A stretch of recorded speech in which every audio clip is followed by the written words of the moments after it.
தமிழகத்து முன்னாள் படை வீரர்களே, பயமறியா இதயம் கொண்ட அஞ்சா நெஞ்சங்களே, தனக்கென வாழாமல் பிறர் நலம் பேண எல்லையை காத்த எல்லைச் சாமிகளே, தமது இளமை பருவங்களை நாட்டிற்காக அர்ப்பணித்த கொடை வள்ளல்களே, உங்கள் அனைவருக்கும் தலைவர் திரு பி.வி. சரவணன் அவர்களின் சீரிய தலைமையில் சிறப்பாக செயல்படும் தமிழ்நாடு முன்னாள் படைவீரர்கள் மற்றும் வீர மங்கையர்கள் நல கட்டமைப்பின் சார்பாக வணக்கங்களையும் வாழ்த்துக்களையும் தெரியப்படுத்திக் கொள்வது உங்கள் கஜேந்திரன். இந்த காணொலியில் நம் இனத்தவரை கொடை வள்ளல்கள் என்று குறிப்பிட்டிருப்பது மறுக்க முடியாத, மறைக்க முடியாத உண்மை. காரணம், நமது இந்திய தேசத்து மக்களை காப்பதற்காக நாம் செய்த தியாகங்களுக்கு ஈடு இணையாக வேறு எதையுமே ஒப்பிட முடியாது. ஆனால் அரசியல்வாதிகள்தான் இந்த உண்மையை ஏற்க மறுக்கிறார்கள். இவ்வாறு நான் ஏன் கூறுகிறேன் என்றால், தமிழகத்தில் பல அரசியல் கட்சிகள் உள்ளன. அவைகள் அனைத்தும் தேர்தல் நேரத்தில் மக்களை ஈர்ப்பதற்காக பல வாக்குறுதிகளை பட்டியலிட்டு பேசுவார்கள். ஆனால் அவர்களது வாக்குறுதி பட்டியலில் முன்னாள் படை வீரர்களின் நலன்கள் குறித்தும், அவர்களது பிள்ளைகளின் கல்வியில் இடஒதுக்கீடு குறித்தும், குடும்பத்தின் பாதுகாப்பு குறித்தும் எதுவுமே இடம்பெறுவதில்லை. புதியதாக கட்சியை தொடங்கியவர்கள் கூட நமது இனத்தவர்களின் நலன்கள் குறித்து பேசுவதில்லை. ஆனால் ஒரு சில ஜாதி கட்சிகள் மட்டும் தங்களது ஓட்டு பலத்தை காட்டி தங்களுக்கு வேண்டிய சலுகைகளை அரசிடமிருந்து பெற்றுக்கொள்வார்கள். ஆனால் நமது முன்னாள் படை வீரர்கள் சமுதாயம் மட்டும்தான் அனைத்து விதத்திலும் புறக்கணிக்கப்படுகிறோம், ஏமாற்றப்படுகிறோம், ஏமாந்து நிற்கிறோம்.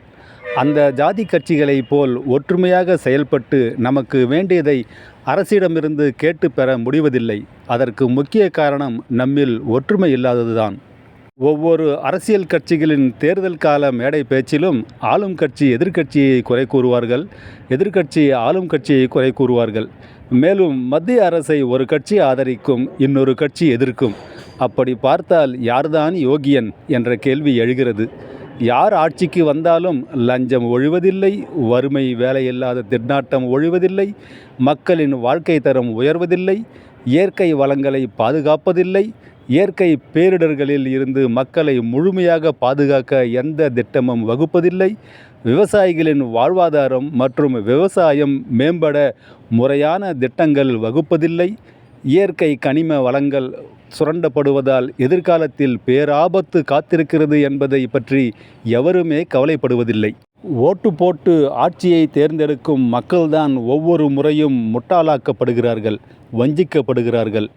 தெய்வ திருவாளர்கள் கர்ம வீரர் காமராஜர், கக்கன், அறிஞர் அண்ணா, மக்கள் திலகம் எம்ஜிஆர் மற்றும் இந்திய விஞ்ஞானத்தையே தலைநிமிர வைத்த தெய்வத்திரு டாக்டர் ஏபிஜே அப்துல் கலாம் ஐயா போன்ற ஆளுமைமிக்க நேர்மையான தலைவர்கள் இனியாவது அரசியலுக்கு வருவார்களா? அரசியல் எனும் சாக்கடை என்று தூய்மையடையும் என்ற ஏக்கம் நல்லிதயம் கொண்ட நடுநிலையாளர்கள் அனைவரின் மனதிலும் உள்ளது. நாடு இப்படி தவறான அரசியல்வாதிகளால் சீரழிந்து கொண்டு போவதால்தான் இவர்களை நம்பாமல் நம் முன்னாள் படை வீரர்கள் இனத்தை காக்க தமிழகத்தில் நல்லிதயம் கொண்ட நம் இரத்த சொந்தங்கள் பலர் அவரவர்களின் மாவட்டங்களில் முன்னாள் படை வீரர்களின் நலச்சங்கங்களை அமைத்து சிறப்பாக செயல்பட்டு வருகிறார்கள்.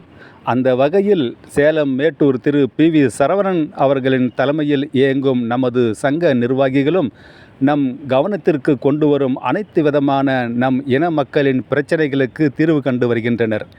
நம் மக்களும் நம் மீது அதிக நம்பிக்கை வைத்து சங்கத்தில் அதிக அளவில் இணைந்து வருகிறார்கள். சமீப காலமாக சேலம் மாவட்டத்தில் இசிஎச்எஸ் மருத்துவ சேவையில் ஒரு சில குறைபாடுகள் இருப்பதாக நம் தலைவர் திரு பி.வி. சரவணன் அவர்களின் கவனத்திற்கு வரவே உடனே அவர் நமது நிர்வாகிகளை அழைத்து கொண்டு ஒரு குழுவாக சென்று இசிஎச்எஸ் தலைமை அதிகாரியிடம் புகார் அளித்திருக்கிறார். அந்த அதிகாரியும் அவரது நிர்வாகத்தில் இருக்கும் குறைபாடுகளை உணர்ந்து உடனே அவற்றை சரி செய்ய உத்தரவும் பிறப்பித்துள்ளார். அது மட்டுமல்லாமல் டெஸ்கோவில் பணிபுரியும் நமது முன்னாள் படை வீரர்கள் அனைவரும் இந்தியன் ஓவர்சீஸ் பேங்க் மூலமாகத்தான் தங்களது மாத ஊதியத்தை பெறுகிறார்கள். எனவே அவர்கள் பயன்பெறுகின்ற வகையில் குறைந்த வட்டி விகிதத்தில் கடன் பெறுகின்ற வசதி, அது மட்டுமல்லாமல் விபத்திலோ அல்லது வேறு காரணங்களால் திடீர் மரணம் அடையும் நமது முன்னாள் படை வீரருக்கு விபத்து காப்பீடு, இன்சூரன்ஸ் போன்ற நலத்திட்டங்கள் குறித்து ஐஓபி ரீஜினல் மேனேஜரிடம் கோரிக்கை வைத்துள்ளார். அந்த வங்கியின் மண்டல மேலதிகாரியும் இது பற்றி தலைமை அலுவலகத்திடம் பேசி விரைவில் நமக்கு சாதகமான திட்டங்களை கொண்டு வருவதாக வாக்குறுதியும் அளித்துள்ளார். இதுபோன்று எந்நேரமும் நமது முன்னாள் படைவீரர்கள் நலன்களை பற்றியே சிந்திக்கும் நம் தலைவர் திரு PV சரவணன் அவர்கள் தனது மாத ஊதியத்தில் ஒரு பகுதியை சேலத்தில் இருக்கும் சுடர்வழி பார்வையற்றோர் இல்லத்திற்கும் அன்னை தெரசா முதியோர் கருணை இல்லத்திற்கும் உணவளித்தல், அவர்களுக்கு தேவையான உடைகளை வாங்கி தருதல் போன்றவற்றில் செலவு செய்து மகிழ்கிறார். ஏழையின் சிரிப்பில் இறைவனை காண்கிறார். இந்த சேவையை அவர் தனிப்பட்ட முறையில் பல வருடங்களாக செய்து வருகிறார். இது போன்ற மனித நேயமிக்க மனிதர் நம் சங்கத்தின் தலைவராக கிடைத்திருப்பது நமக்கெல்லாம் ஒரு பெருமை. மேலும் நமது சங்கத்தின் செயற்குழு உறுப்பினரும் நாமக்கல் மாவட்ட முன்னாள் படைவீரர்கள் நல தலைவருமான திரு சுப்பிரமணி அவர்களும் நம் தலைவரைப் போல கடந்த 3 ஆண்டுகளாக ஏழை எளியோருக்கும் மாற்றுத்திறனாளிகளுக்கும் பிறர் உதவி நாடுவோருக்கும் ஆண்டுதோறும் ஒரு நன்னாளில் அன்னதான நிகழ்ச்சி நடத்தி வருகிறார்.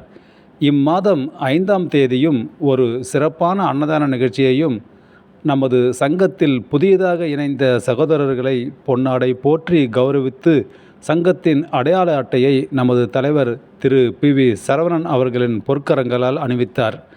இந்த அருமையான புண்ணிய காரியத்தை கடந்த 3 ஆண்டுகளாக சிறப்பாக செய்து வரும் திரு சுப்பிரமணிய ஐயாவிற்கு நமது சங்கத்தின் அனைத்து உறுப்பினர்கள் சார்பாக மகிழ்ச்சியையும் சேவை தொடர வாழ்த்துக்களையும் தெரியப்படுத்திக் கொள்கிறேன். இதுபோன்றே நம் சங்கத்து அனைத்து நிர்வாகிகளும் மனித நேயத்தோடும் ஈகை மனப்பான்மையோடும் அவரவர்கள் பகுதி முன்னாள் படைவீரர்களுக்கும் நலிந்த பொதுமக்களுக்கும் சிறந்த வழிகாட்டியாக செயல்படுகிறார்கள். நான் இந்த காணொளியில் தனி ஒரு மனிதரையோ சங்கத்தையோ பெருமைப்படுத்தி பேசுவதாக தயவு செய்து யாரும் எண்ண வேண்டாம். எனது நோக்கம் மக்கள் சேவை செய்வோரை பாராட்டி ஊக்கப்படுத்த வேண்டும். இவர்களைப் போல் மற்றவர்களும் மக்கள் சேவையில் ஈடுபட வேண்டும் என்பதே. இந்த விழிப்புணர்வு காணொளியை அதிகம் பகிரவும் தோழர்களே. நன்றி, வணக்கம். வாழ்க வளமுடன் நலமுடன் நீடூழி. Vande Mataram. Jai Hind. Good morning everyone, my name is Yoon London. I'm soldier of the Indian Army. I love my country very much. Very brave and strong, I serve in the army. I beg my country from the menace. Ready to fight my life for my country. Jai Hind, thank you. Salute.